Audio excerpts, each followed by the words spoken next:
Cordiais saudações aos pais que me acompanham nessa minha série de conversas.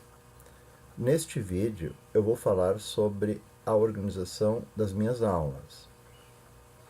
Por muitos anos eu falei para os meus alunos da necessidade de estudar regularmente, de estar sempre com o caderno em dia, de não estudar só na véspera de provas, mas eu realizava 2 provas durante o trimestre e no final oportunizava uma recuperação, além de oferecer alguns trabalhos práticos para serem feitos ao longo do trimestre.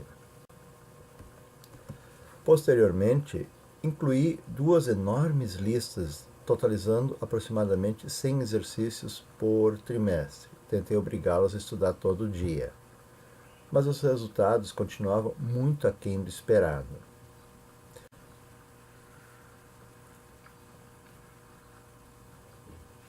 Os resultados começaram a melhorar quando eu dividi o conteúdo de um trimestre em 8 pequenos tópicos.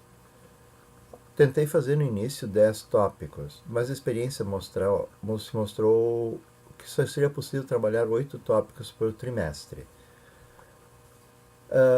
Cada tópico é composto por 3 aulas expositivas ou demonstrativas, cada uma com a sua respectiva tarefa de casa.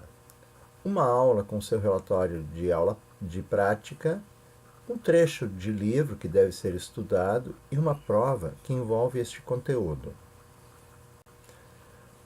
Aulas expositivas são as atividades em que eu uso como único recurso a caneta e o quadro branco. Basicamente, eu coloco as definições no quadro e depois resolvo um exercício onde essas definições e equações serão aplicadas. Sempre que o tempo permite, eu sorteio algum aluno para resolver o exercício no quadro. A participação é anotada com uma atitude positiva e a participação é importante, pois assim o ritmo da aula fica adequado para que os seus filhos possam compreender o que está sendo explicado. Eles não devem ter medo de errar nem de ir no quadro. Mesmo errando, recebem o bônus de participação, pois o erro abre espaço para uma explicação de conteúdos não compreendidos. Quando o aluno tenta resolver o exercício no quadro, muitos tentam resolver ele no seu caderno ou debatem uma possível solução com os colegas. E esses processos contribuem realmente para uma aprendizagem significativa. As aulas demonstrativas seguem praticamente a mesma organização das aulas expositivas, mas, além da caneta e do quadro branco, eu recorro a montagens experimentais para demonstrar algum fenômeno físico e assim tentar melhorar a compreensão que os meus alunos têm do conteúdo que está sendo trabalhado. Nas aulas práticas, os meus alunos recebem um roteiro e uma montagem experimental.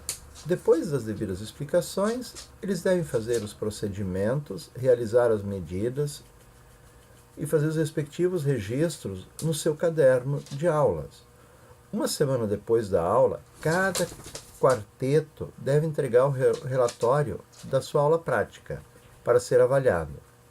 E certamente, uma pergunta de cada prova vai se referir a esta aula prática.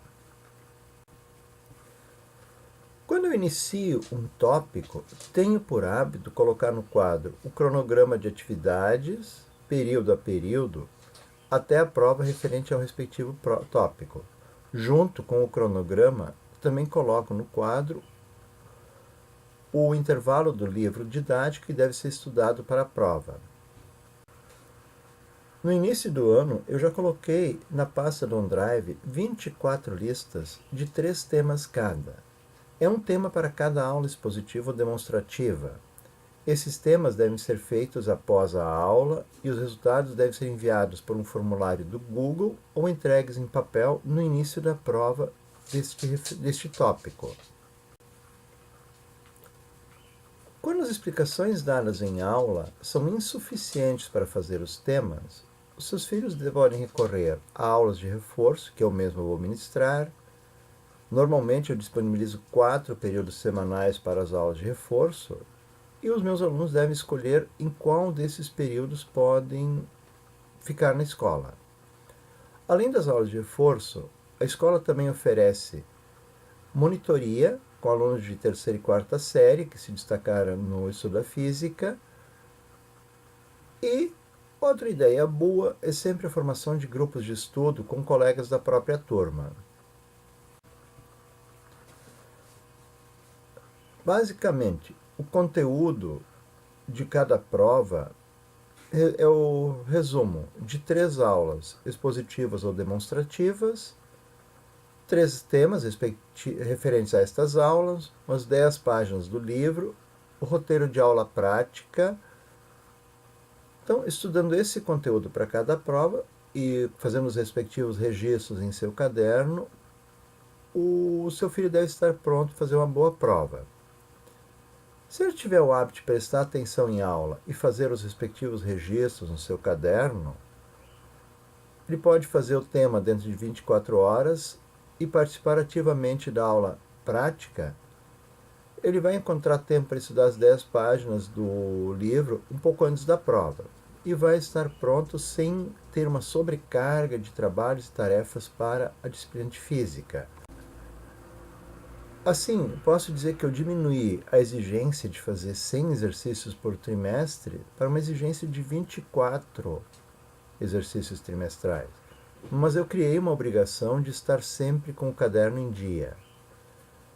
Não espero que acumule muito conteúdo para fazer uma prova e estou conseguindo resultados de aprendizagem muito mais significativos.